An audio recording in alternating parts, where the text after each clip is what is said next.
Right here beside me, you can see a Bushmaster, an Australian armored vehicle, the one the paratroopers of the 81st Separate Air Assault Halakina Brigade are fighting in right now. This vehicle falls into the MRAP category. MRAP stands for Mine Resistant Ambush Protected. So, based on the acronym, its main job is to protect the crew from detonating mines underneath and to protect them from possible ambushes. In other words, if there's a shootout, this armor is supposed to take the hit.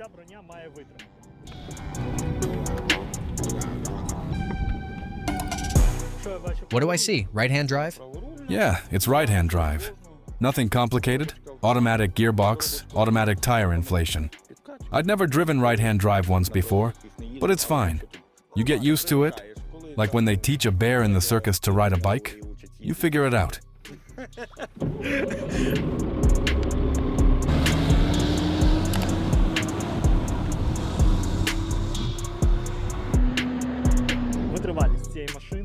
The vehicle's resistance to blasts from explosive devices is achieved because it has this V-shaped hull. The blast wave is deflected and runs out to the sides. If it runs over an anti-tank mine, the guys come out alive and well. Concussion, of course. It doesn't pass without consequences. But the main thing is hands, legs, head are in place.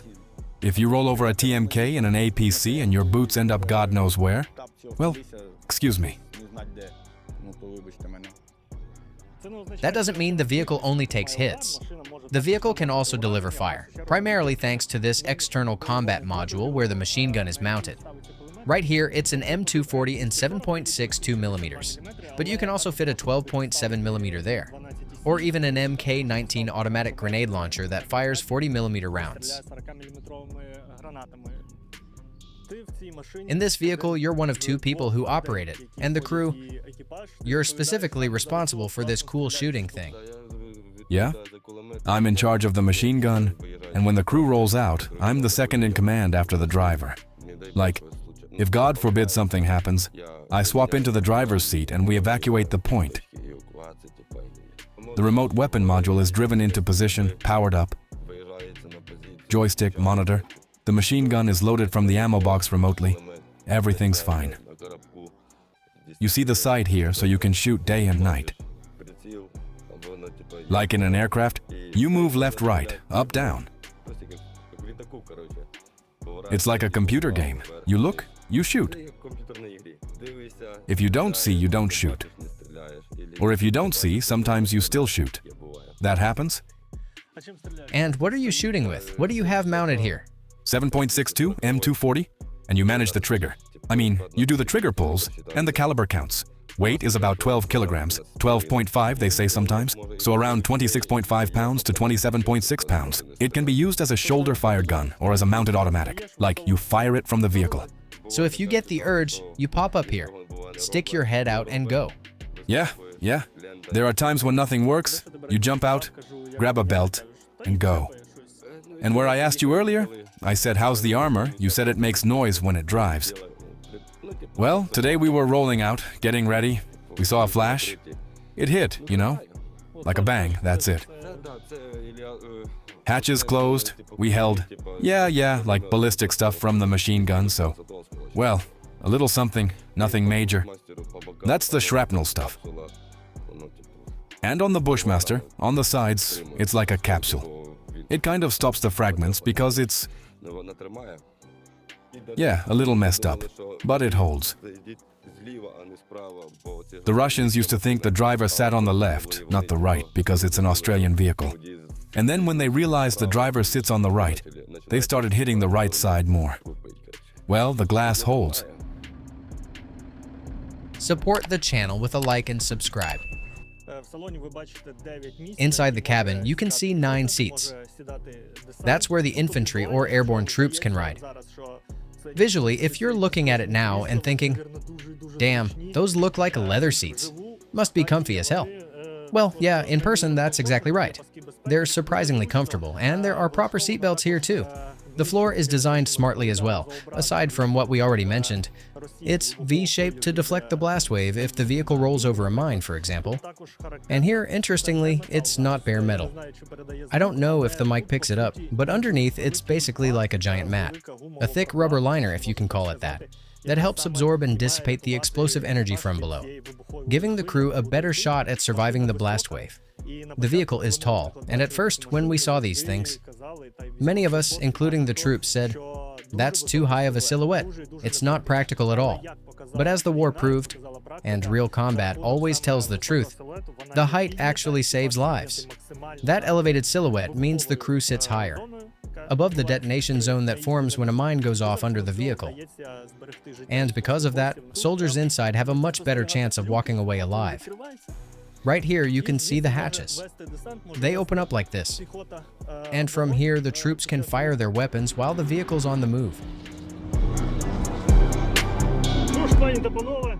So, ladies and gentlemen, welcome to the 81st Separate Air Assault Halakina Brigade. Make yourselves comfortable.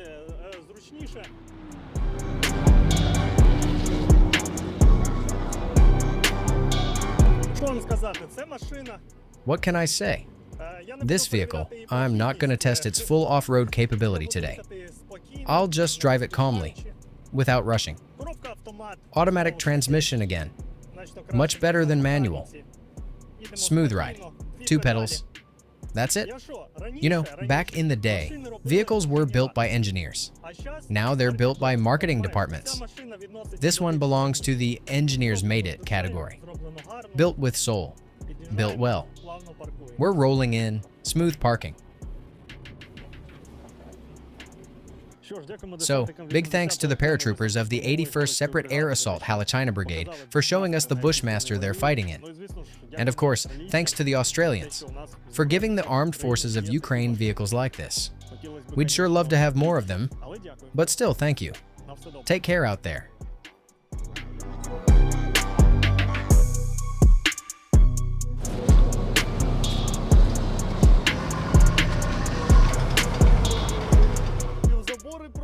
We've busted through fences, even crashed into old wooden barns just to turn around or get under cover. Those hay sheds, they're basically like hangars. You drive in, the main thing is to stop dead center. Today, Army TV came to visit the Tavria paratroopers. The crew of the 79th Separate Air Assault Brigade is carrying out missions in an Australian-made MRAP, the Bushmaster. What I really like about it, it's agile, snappy, and has an independent suspension. Out here in this terrain, in all this off-road mess, it handles itself confidently. The crew feels safer inside. It's a solid machine. Even when you're firing the mounted machine gun, it eats up the bumps as you're rolling. Even during casualty evacuations, it doesn't shake you to hell and back. The paratroopers sitting in the back, they feel stable. They're not bouncing all over the place. In short, good vehicle, damn good. The armor keeps up with the pace. It can take a hit from an anti-tank mine without losing the crew. The blast might tear off a wheel or cause some other damage, but the people, the troops, the gear, all stay intact. There's also a winch, right in the middle, see? It's designed to be used from both ends of the vehicle. You can hook it to the front if there's something solid to grab onto. It pulls you right out. Then you can detach it and hook it to the back if needed. If you get stuck somewhere, you just check what you can latch onto.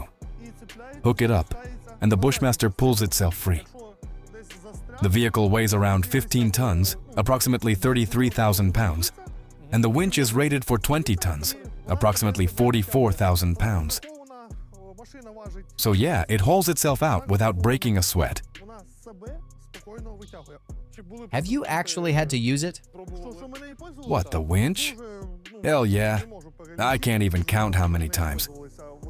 We've used it to pull ourselves out, to help others, to drag stuff. Even helped load vehicles onto trailers. It's a damn useful thing. You've got a 2-man crew, right? You and your partner. Both drivers? Or is one of you more of a navigator? No, this has to work like a single organism. He's a driver, I'm the second driver. He watches the road, I watch the sky and the flanks, and same way, he can swap. I take the wheel, he rides shotgun. It's one crew, one system, working together to get the mission done.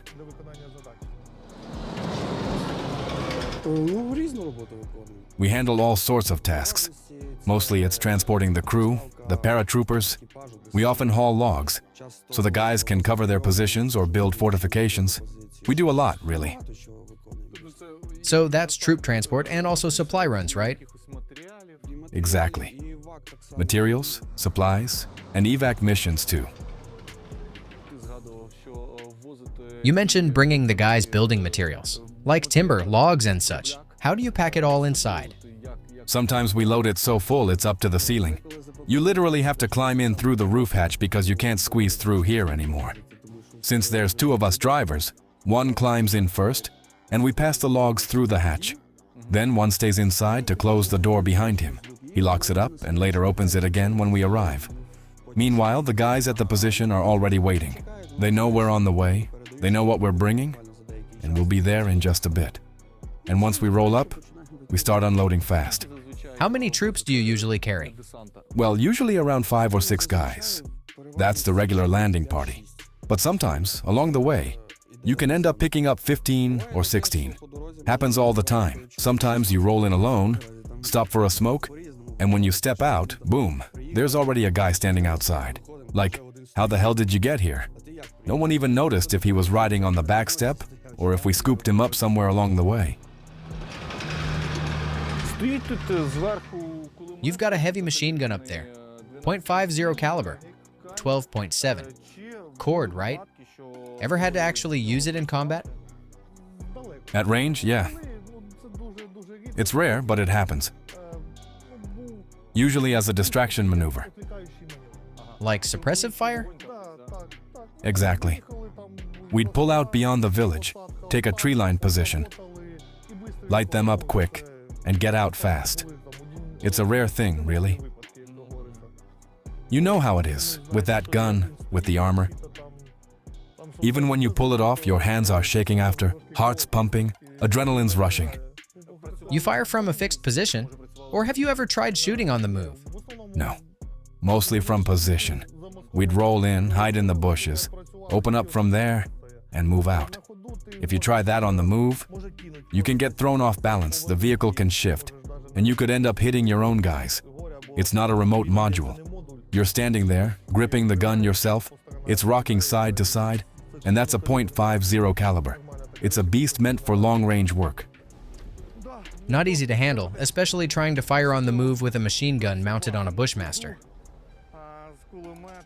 Pretty damn hard. Almost impossible, I'd say.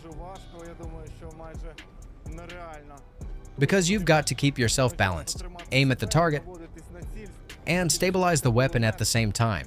Not exactly a simple thing. It's got serious power, and plenty of speed too. She'll go about, 100 kilometers per hour, roughly 60 miles an hour. You won't go faster here. This is Donetsk. Swamps, mud, all that crap. No point pushing harder, you'll just lose the vehicle in a bog or a ditch somewhere.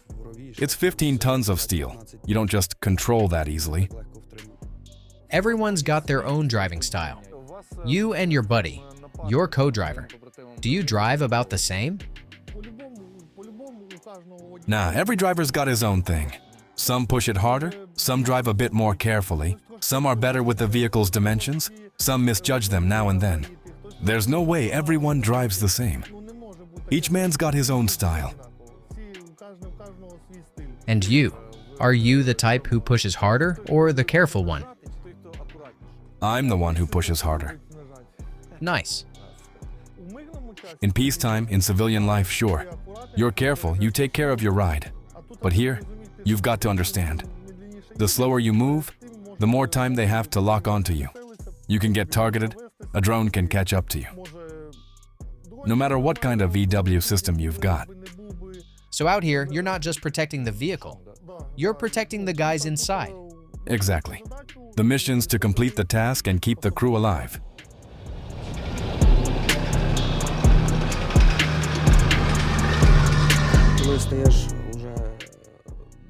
When you're a paratrooper, those guys, your brothers, they're everything.